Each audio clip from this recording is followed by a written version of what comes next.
Un bel après-midi de septembre, alors je revenais du puits avec de l'eau. Il y avait un majestueux peuplier qui se dressait à mi-chemin entre le puits et la maison.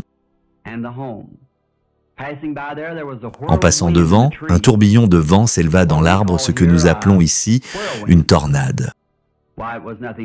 Ce n'était rien d'inhabituel pour cette période de l'année dans cette région du pays, mais il resta dans l'arbre sans se dissiper.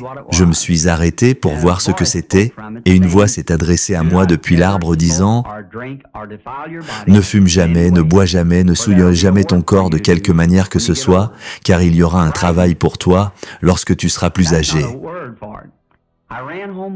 Effrayé, j'ai couru à la maison en toute hâte pour dire à ma mère qu'un homme m'avait parlé depuis un arbre.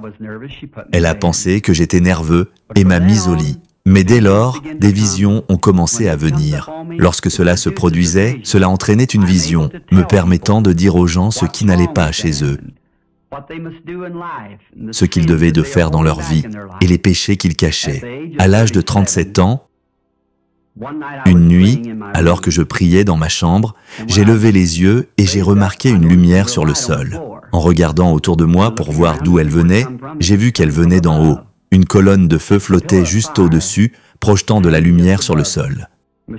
J'ai entendu quelqu'un marcher, j'ai regardé et j'ai vu une silhouette humaine venir vers moi à travers la pièce, entrant dans cette lumière. C'était un homme qui pesait environ 200, aux cheveux foncés tombant sur ses épaules et au teint olive. Il était pieds nus. Bien sûr, j'étais effrayé.